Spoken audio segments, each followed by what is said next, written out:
नमस्कार, स्वागत है आप सभी का टेक्नो फेयर पे। जी हाँ, आज हम उस लीजेंड के बारे में बात करने वाले हैं, जो लीजेंड अब हमारी दुनिया में नहीं रहे। He is none other than Ratan Tata.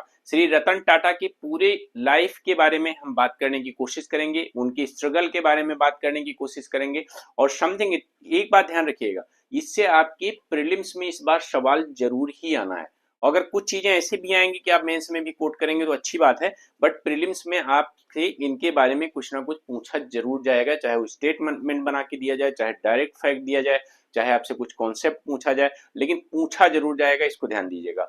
तो 1937 में जन्म हुआ इनका और 2024 में इनकी मृत्यु हुई। तो हिस्ट्री ऑफ रतन टाटा हम लोग इनके बारे में बहुत डिटेल डिस्कस करने वाले हैं। आप सभी लोग क्लास से बने रहें, चैनल को सब्सक्राइब करें, बेल आइकन दबाना बिल्कुल भी मत भूलें। रतन टाटा की डेथ हो चुकी है और बिल्कुल सभी इंडियन को इम्पैक्ट इन्होंने किया है। कुछ लोग इनसे बहुत ज्यादा मतलब भावनात्मक रूप से जुड़े हुए थे। इवन बहुत सारे लोगों के लिए इन्होंने बहुत सारे चैरिटी वर्क किए, आर्मी के लिए भी, इवन इंडियन आर्मी के लिए भी इन्होंने बहुत कुछ किया। हाल ही में भी इनसे एक्चुअली में जब भी आप सब जानते होंगे बिल गेट्स के बारे में। बिल गेट्स ने अपनी कुछ मेमोरी साझा की, जब इनसे मुलाकात हुई तो उन्होंने ट्वीट करके बताया कि हाँ जो है, रतन टाटा एक ऐसे बिजनरी थे जो इंडिया को बहुत आगे लेकर जाना चाहते थे। ये उनका सपना था। और देखिए टाटा की अगर मैं बात करूं, देखिए अभी आज की डेट में देखें तो बहुत सारी कंपनी जो है इंटरनेशनल लेवल पर छा गई हैं, भारत की ही। लेकिन जब टाटा ने तरक्की की उस समय इंटरनेशनल लेवल पर छा जाना, इंटरनेशनल लेवल पर तरक्की करना और खासकर विदेशों में जो है, जो विदेशी ब्रांड है उनको compete करना, ये बहुत बड़ा चैलेंजिंग होता था। आज से अगर मैं 25-30 साल पहले की बात करूं तो रतन टाटा जब 1991 में इन्होंने जो है चेयरमैनशिप टाटा स्टील की और बाकी इनकी संभाली, इसके बाद इन्होंने टाटा टेली सर्विसेज को शुरू किया और भारत ही नहीं बल्कि देखा जाए तो दुनिया में टाटा को बहुत ऊंचाई तक ले जाने में इनका अहम रोल है। तो इनको हम समझने की कोशिश करेंगे। देखिए ये बहुत सिंपल व्यक्ति थे, शादी इन्होंने की नहीं थी, अकेले थे। लेकिन इनके बारे में अगर आप बात करें तो देखिए जिस हिसाब से इनके पास वेल्थ थी, उस हिसाब से इनके पास में कोई खास प्रॉपर्टी इन्होंने नहीं बनाई। एक 13,350 स्क्वायर फीट में इनका बेंगलो है, जो एक नॉर्मल इंसान, यहाँ पर मैं लखनऊ में रहता हूँ, यहाँ भी आप देखोगे तो बहुत सारे लोग ऐसे मिल जाएंगे जिनके पास 13,350 नहीं, even more than that area के जो है आपको बेंगलो मिल जाएंगे। 25-25, 30-30 हजार स्क्वायर फीट के बेंगलो इनको मिल जाएंगे। और जो रतन टाटा का हाउस है उसकी प्राइस सिर्फ 175 करोड़ है। अब ये सिर्फ 175 करोड़ मैं क्यों कह रहा हूं, क्योंकि उनके हिसाब से, अगर उनकी वेल्थ के हिसाब से, अगर उनकी उनकी स्टेटस के हिसाब से देखा जाए तो शायद ही अगर कोई उनकी जगह पर बहुत और दूसरा व्यक्ति होता तो इसकी कीमत बहुत ज्यादा होती। ठीक है, 3 फ्लोर है सिर्फ, और साथ ही बेसमेंट में लगभग 12 से 14 कार का इनके पास कलेक्शन है, जैसे टाटा नेक्सॉन है, फरारी है, हांडा सिविक है, मर्सिडीज बेंज 500 एसएल है, लैंड रोवर है। इस तरह की लगभग 12 से 14 गाड़ियों का इनके पास कलेक्शन है। ठीक है, इनका जो बाकी जो इसके बारे में बहुत सारी चीजें हम बात करेंगे। देखिए एक्चुअली ये कभी कभी अक्सर देखा गया है कि जब भी इनसे मीडिया से पूछा जाता था तो भावनात्मक रूप से इन्होंने जो है अपनी फैमिली से जुड़ी चीजें भी साझा की, जो लोग बात करने से डरते थे। इनसे एक बार पूछा गया कि भाई आपके पास, आपकी शादी नहीं हुई है तो क्या आप फैमिली को मिस करते हैं, तो इन्होंने बिल्कुल बताया, उसको एक्सेप्ट किया कि हाँ, about not having a wife और a family there are many times I feel lonely. बहुत बार ऐसा होता है कि जब मुझे अकेलापन महसूस होता है और मुझे इस बात का एहसास होता है कि भाई मेरे परिवार नहीं है। तो इनके परिवार क्यों नहीं, इन्होंने शादी क्यों नहीं की, इन सभी को देखो बात क्या है कि जब 1962 में इंडो चाइना वार हुआ, उस समय ये यूएसए में थे और एक लड़की से वहां पे ये प्रेम करते थे, लेकिन इनकी शादी भी होने वाली थी। लेकिन शादी के लिए जब ये इंडो चाइना वार स्टार्ट होता है तो लड़की के पेरेंट्स कंसर्न होते हैं, वो कहते हैं कि चाइना भारत पर हमला कर देगा और ऐसे में हमारी बेटी का भविष्य जो है खतरे में पड़ जाएगा और हम नहीं चाहते हैं कि ऐसे वार जोन में जाके हमारी लड़की रहे। और इस वजह से शादी करने से उन्होंने मना कर दिया था। बाकी एक्चुअल में जो सिचुएशन रही हो, इसके बाद से रतन टाटा ने कभी शादी नहीं की। ठीक, तो अब एग्जाम्पल लेके आप लोग ऐसे मत करने लगना क्या उन्होंने शादी नहीं की तो इतने बड़े आदमी बन गए तो हम भी ना करें। मेरा मानना है कि सब जरूरी है। ठीक है, तरक्की के साथ साथ फैमिली भी बहुत ज्यादा जरूरी होती है। तो रतन टाटा के बारे में आप देखो, रतन टाटा की डेथ हो गई, बहुत सारे लोगों ने ट्वीट किया और मतलब आप देखेंगे तो प्रधानमंत्री नरेंद्र मोदी से लेकर जितने भी मिनिस्टर्स हैं, मिनिस्टर्स के आप लीडर ऑफ अपोजिशन और सारी स्टेट के चीफ मिनिस्टर्स, इसके अलावा बिजनेस लीडर, ग्लोबल लीडर, इन सभी ने इनके बारे में ट्वीट किया।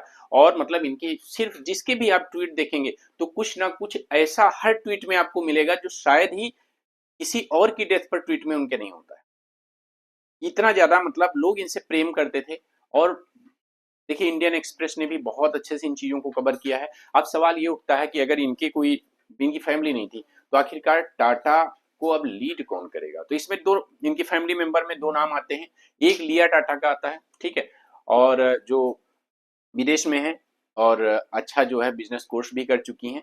और साथ ही एक जो है आपका नेविल टाटा का नाम आता है जो राइजिंग बिजनेस लीडर। तो हो सकता है इनमें से कोई इसकी कमान संभालने के लिए आ गया है। अगर मैं टाटा ग्रुप की बात करता हूँ, टाटा सन्स की बात करता हूँ, तो इसको जो है रतन टाटा के ग्रेट ग्रैंड फादर ने, जिसको हम लोग कभी कभी क्या कहते हैं, परदादा, ठीक है, उन्होंने जो है इसको एस्टेब्लिश किया था। और इसमें अगर मैं बात करूं टाटा सन्स की तरक्की में, तो दो सबसे महत्वपूर्ण नाम जो सामने आते हैं, वो एक आपका आता है जमशेद टाटा और दूसरा आपका आता है none other than Ratan Tata. ये दोनों इसमें सबसे महत्वपूर्ण रोल अदा करते हैं, क्योंकि देखिए इन्होंने तो फाउंडेशन दी, लेकिन ये ध्यान दीजिएगा कि जो रतन टाटा है, इन्होंने इसको सबसे ज्यादा मतलब तरक्की अगर टाटा सन्स ने की है, टाटा ग्रुप ने की है, तो रतन टाटा के समय ही सबसे ज्यादा तरक्की जो है की है। देखो अब इनके बारे में कुछ चीजें जान लीजिए कि 1991 में जब टाटा चेयरमैन बनते हैं टाटा स्टील के और सॉफ्टवेयर ग्रुप के, तो उस समय 100 बिलियन की जो है से, और आज की डेट में अगर आप बात करें तो टाटा की worth capital more than 350 billion के आसपास, डॉलर के आसपास में है। अब 1996 में रतन टाटा एक बेसिकली टेलीकॉम कंपनी स्टार्ट करते हैं जिसको टाटा टेली सर्विसेज के नाम से हम लोग जानते हैं।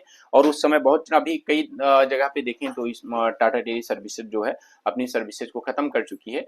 और लेकिन इसका जो सॉफ्टवेयर सेक्टर है टीसीएस, वो टीसीएस बहुत ही अच्छी सॉफ्टवेयर कंपनी है और लीड कर रही है ग्लोबली, ठीक है। 2000 में अगर बात करता हूं तो टाटा को जो थर्ड हाईएस्ट सिविलियन अवार्ड होता है पद्म भूषण। जैसे आपके सामने सवाल बन सकता है कि निम्नलिखित में से किन पुरस्कारों से रतन टाटा को सम्मानित किया गया, या रतन टाटा को पद्म भूषण से किस ईयर में सम्मानित किया गया। तो आप ध्यान दीजिएगा, पद्म भूषण से उनको पद्म भूषण जो थर्ड हाईएस्ट अवार्ड है, आपको बताना है फर्स्ट हाईएस्ट सिविलियन अवार्ड क्या है, कमेंट में आप लोग बताइए। पद्म भूषण से सम्मानित किया गया, ठीक है। देखो पद्मश्री फर्स्ट हाईएस्ट अवार्ड है, पद्म भूषण आपका जो है थर्ड हाईएस्ट अवार्ड है, और पद्म विभूषण आपका क्या है, सेकंड हाईएस्ट अवार्ड है। तो इनको 2000 में पद्म भूषण जो थर्ड हाईएस्ट सिविलियन अवार्ड है उससे सम्मानित किया गया। 2004 में टाटा ग्रुप ने जो यूके कार ब्रांड्स हैं जैगुआर और लैंड रोवर, मैं अक्सर जब इकोनॉमी में आपको पढ़ाता था तो आपको एग्जांपल देता था कि हाँ टाटा यूरोप में जैगुआर बनाती है, वो किसकी जीडीपी में आएगा, क्या होगा, किसकी जीएनपी में आएगा, इन सभी पे बहुत डिटेल में डिस्कस करते थे। तो जैगुआर और लैंड रोवर दोनों ब्रांड को इसने अक्वायर किया। इसके अक्वायर के पीछे देखो ये न्यूज देखो बहुत कि 2.3 बिलियन में only to take a revenge from Ford, ठीक है। देखो इसमें सीन क्या था, आखिरकार ये क्यों लिखा है रिवेंज।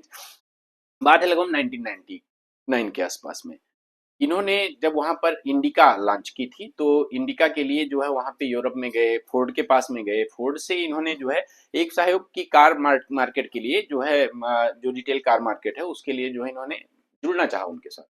लेकिन फोर्ड ने इनकी बहुत बेइज्जती की, वहां की मतलब मैनेजमेंट ने और मतलब ओनर्स की तरफ से प्रॉपर रिस्पॉन्स नहीं आया।